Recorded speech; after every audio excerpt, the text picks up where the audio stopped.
Ih, Pro kontra atas sejumlah pasal dalam revisi Undang-Undang Nomor 15 Tahun 2003 tentang tindak pidana terorisme terus bergulir. Fokus sorotan publik lebih pada perlindungan hak kebebasan sipil terduga teroris dan hak-hak korban terorisme. Pasal-pasal krusial yang diperdebatkan antara lain terkait kewenangan BIN untuk menangkap dan menahan terduga teroris, definisi terorisme yang sangat luas dan multitafsir, perpanjangan masa penahanan terduga teroris, dan bisa dibawa ke tempat yang tidak ditentukan dalam jangka waktu 6 bulan. Sementara pengaturan yang memperkuat hak-hak korban terorisme disorot, justru karena tidak dimasukkan pemerintah dalam usulan revisi undang-undang ini. Karena itu, sejumlah lembaga advokasi hak-hak sipil mendesak DPR untuk memastikan pengaturan hak-hak korban itu dalam revisi Undang-Undang Anti Terorisme. Menurut Direktur Eksekutif Institute for Criminal Justice Reform, Supriyadi Widodo Ediono, hak korban memang tercantum dalam berbagai undang-undang. Namun penanganan korban terorisme belum mendapat perhatian khusus. Mulai dari bantuan medis, psikologis, hingga masalah kompensasi yang menjadi tanggung jawab negara. Prosedur untuk mendapatkan bantuan dan kompensasi bahkan sangat berat dan disamakan dengan restitusi yang bergantung dengan putusan pengadilan. Demikian pula sistem yang dibangun tidak menunjukkan adanya sinergitas yang menimbulkan skema yang lebih efektif, mudah, dan segera terkait bantuan bagi korban terorisme.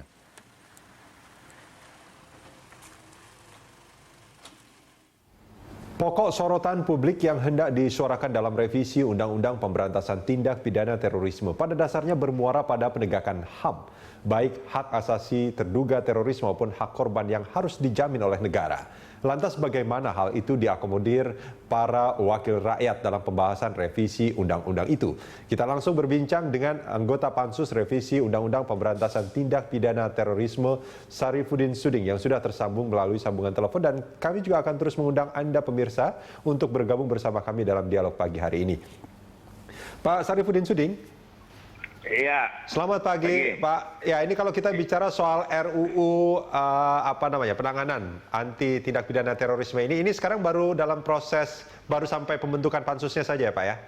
Iya, memang baru dalam batas pembentukan pansus, lalu kemudian juga sudah pemilihan ketua pansus, dan kemarin sudah mengesahkan rancangan agenda ya, pembahasan gitu. Ya, ini kalau kita bicara soal RUU ini inisiatif pemerintah, Pak Sarifudin Suding. Iya, betul ya, revisi Undang-Undang 15 tahun 2003 ya tentang pemberantasan tindak pidana teroris ini adalah merupakan inisiasi dari pihak pemerintah, di mana naskah akademik dan draft rancangan undang-undangnya itu disiapkan dari pihak pemerintah ya, yang diserahkan kepada DPR untuk dilakukan pembahasan secara bersama-sama. Nah, ini kalau kita bicara soal RUU anti teror ini sebelum dibahas saja sudah banyak masyarakat yang mengkritisi, diantaranya ada beberapa hal yang kemungkinan justru akan membuat peradaban mundur ini dalam hal penegakan tindak pidana anti teror. Diantaranya adalah misalkan ada kewenangan dari Badan Intelijen Negara yang akan ditingkatkan untuk menangkap dan menahan terduga teroris. Dan kalau kita bicara soal intelijen, ini kan mestinya sudah melampaui sebuah badan intelijen. Itu satu hal, dan ada beberapa hal lainnya. Nah, menurut catatan dari Pak Sarifudin Suding sendiri, ini titik krusial dari draft ini di mana saja nantinya, Pak? Iya, saya kira memang banyak hal ya dalam draft rancangan undang-undang ini yang perlu pembahasan secara komprehensif ya. Di samping yang Anda sebutkan tadi itu tentang peranan fungsi intelijen ya dalam kaitan penindakan terhadap teroris, saya kira juga kalau kita melihat revisi undang-undang teroris ini masih dalam perspektif negara dalam melawan aksi-aksi teroris ya, tapi belum berbicara menyangkut masalah bagaimana tentang pemenuhan korban-korban teroris itu sendiri ya. Ya. Bagaimana dalam konteks menjunjung hak-hak asasi manusia kan begitu. Saya kira HAM ini adalah sudah diberlakukan secara universal ya, dan ini harus kita juga hormati kan begitu. Jadi tidak dalam konteks ya, kita setuju ya bahwa teroris ini adalah satu kejahatan transnasional ya, kejahatan kemanusiaan yang memang juga harus dilakukan satu penindakan ya secara extraordinary, tapi jangan pula kita menegasikan tentang hak-hak warga negara ya. Itu juga memang juga perlu harus dihormati kan gitu. Pak Sarifudin Suding, selain soal terduga terorisnya, soal korbannya sendiri apakah selama ini sebetulnya kurang mendapatkan perhatian dari undang-undang yang ada? Ya memang hampir saya katakan, ya memang hampir tidak ada ya, baik dalam Undang-Undang 15 tahun 2003 maupun dalam revisi ini memang masih sangat minim ya.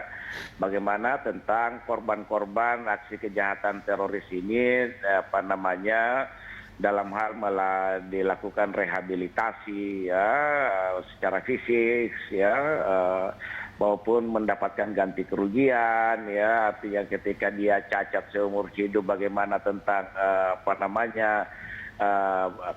kelangsungan hidupnya. Ini kan juga negara harus memikirkan itu ya, tidak hanya sebatas pada pelaku kejahatan teror yang dimana keluarganya harus mendapatkan perhatian, harus disantuni apa segala macam, tapi bagaimana tentang korban-korban aksi teroris itu di draft sendiri. RUU yang akan dibahas nanti ini itu juga belum dibahas secara itu belum ini ya, secara maksimal ya. Iya, masih dalam konteks negara melakukan pencegahan dan penindakan ya terhadap aksi kejahatan teroris. Nah, saya kira ini memang juga perlu pembahasan dalam revisi undang-undang ini dalam kaitan perspektif pemenuhan hak-hak korban aksi kejahatan teroris itu. Selama ini korban-korban teroris itu diperlakukan seperti apa, Pak Sarifudin?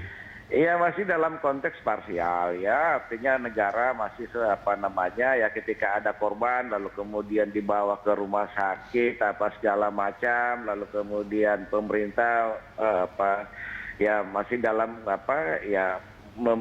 biasa bisa kadang-kala ya dibiayai oleh negara ya, kadang juga ada korban karena tidak terpantau biaya dirinya sendiri. Tapi bagaimana ketika ada korban misalnya dia cacat seumur hidup dan tidak bisa lagi bekerja dalam hal pemenuhan hak-hak hidupnya, kan begitu kan negara juga harus memikirkan itu. Ya, padahal itu harusnya dijamin oleh negara ya. Iya, misalnya ketika seorang pegawai negeri katakanlah ya lalu menjadi korban dan tidak lagi bisa bekerja secara optimal dalam hal pemenuhan hak-hak hidupnya. Nah, bagaimana tentang hal seperti itu juga harus dipikirkan kan begitu. Ya.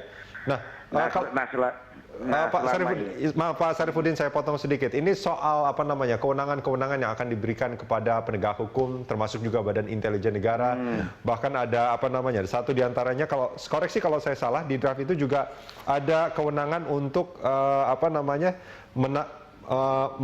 menangkap terduga terorisme selama 30 hari dan menahannya untuk kepentingan penyidikan, penuntutan dan pemeriksaan selama 300 hari. Luar biasa ini.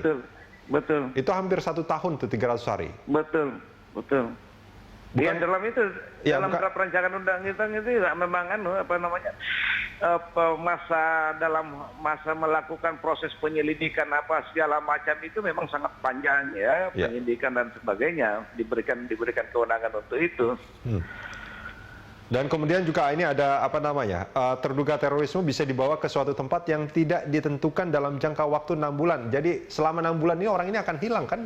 Itu sebetulnya dalam bahasa yang umumnya. Iya, artinya itu dalam proses interogasi dan sebagainya, itu dalam draft rancangan undang-undang yang diajukan oleh pihak pemerintah kan? Iya.